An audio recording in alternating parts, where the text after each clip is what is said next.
Millennial voters were pivotal to former President Barack Obama's 2008 win. And while Joe Biden mostly won over this group in 2020, data suggests they have since shifted towards the GOP. Here to discuss is author Ryan Girdusky. Ryan, welcome to the show. Thanks for having me. Absolutely. If you could start just by sort of walking us through your argument in this essay, that would be fantastic. So the essay was published on my Substack, the National Populist Newsletter, and I took data from two main points: the CCES, the Cooperative Congressional Election Study from both 2008 and 2020, and exit poll data from 2008 and 2020. According to CCES data, millennials overall have shifted about 15 to 20 points, depending on the state. States in the Midwest, like Indiana, Michigan, Wisconsin, Iowa, Maine, which is not in the Midwest, but Maine, North Dakota, they've shifted the most.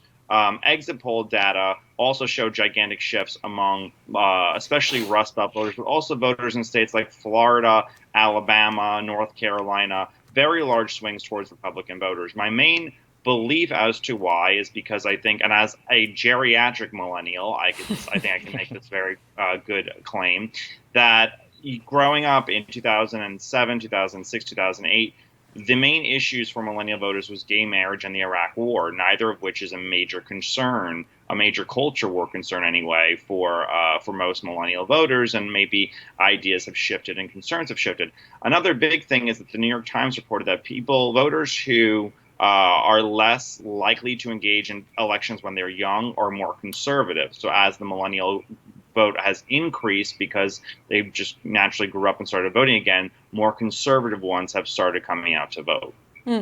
Yeah, Ryan, I tend to agree with you on that. And shout out to geriatric millennials. I am also one of them, as my beard has grayed over the years since Obama was elected and post-2012. But look, I've had this discussion in multiple campaigns, including in 2016 when Hillary was running, and there was all this talk about how do we reignite the Obama coalition. And my fundamental point and argument with that was, there's no Obama coalition without an Obama. So we're missing the key part of the equation that made this an actual group of voters, in my opinion, beyond the issue set. You just didn't have the Barack Obama figure there to rally them, to give the rousing speeches, to really bring forth that hope and change that he did in 2008 and then less so in 2012. I'm wondering what's your opinion on the fact that it was kind of an Obama-based phenomenon as well also.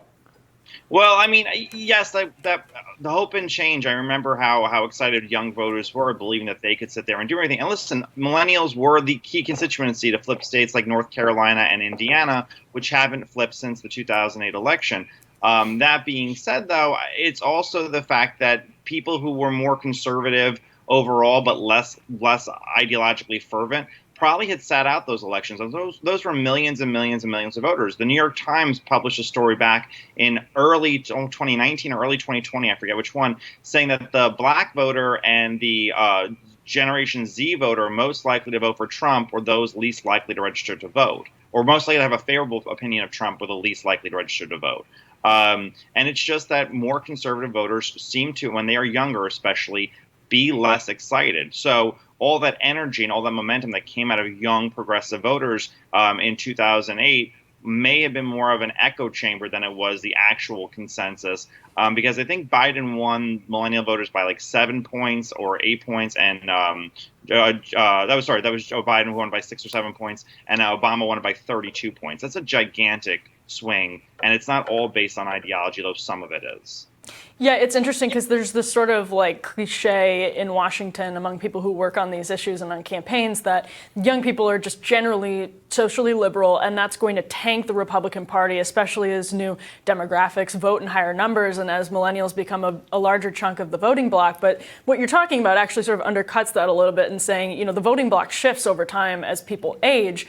Now, if you could, I'm sure the $1 million question here is how the Republican Party's agenda going forward squares with the interests of some of these maybe older millennials who are now actually starting to vote where they may not have in the past. And then how does that balance with the millennials who have already been voting and actually really detest sort of maybe some of the cultural conservatism that is making its way into the Republican agenda, in this sort of the Trump era and the moment that we're in right now. Where do you see the Republican Party's youth outreach going? To what extent do you think that'll be successful successful? Because from a lot of people's perspective, that's sort of an effort that's dead on arrival, but maybe there's a way to sort of peel off enough votes to make it meaningful.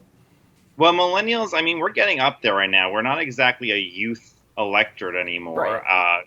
Gray beard and gray hair aside, I could testify to that. But I think that the most concerning and pressing data point for millennials from my generation is that 40% of millennials, and we are going into our late 30s at this point, have not had their first child yet. A large portion have not bought their first home yet. A delayed in adulthood. That is extremely concerning going forward, not only for our future as a nation when it comes to everything from who's going to pay for Social Security to how is we're going to grow the economy, but it's very concerning as far as what people want, especially as they get older. You may have a lot of people who, families and having children, that changes you and that changes your concerns politically. And people who have families tend to vote more Republican. People who own homes tend to vote more Republican. And we should certainly be embracing policies that make it easier to have kids, have a lot of kids if they want to have a lot of kids, and be able to buy homes. And I think that the wealth gap right now between boomers and millennials is so large that it's not a matter of wanting to live in your mom's basement and angrily post on Tumblr or Facebook or Twitter. It's about the fact that they can't financially grow up yet. And I think that's the most concerning data point, not necessarily with just social issues, but just with, economics as a whole and our culture as a whole, where we are. People want to have, I think, like 2.5 kids on average Americans, and they just can't afford it right now. And they need to be able to, we need to find a way for them to be able to. As a younger millennial, I'd like to still feel included in the youth vote, but I've probably aged out of that demographic. If you can pick up Tiger Beat magazine and you can know who the celebrities are, you count as the youth vote. But I can't do it anymore. I don't know who they're talking about. I doubt it either. I don't want to know. I haven't heard Tiger Beat in a long time. That's actually really funny, Ryan. Thank you so much for joining us. It's always great to chat with you. I agree, they're still not listening, and thank you for joining us. Thank you. We'll be back with more Rising after this.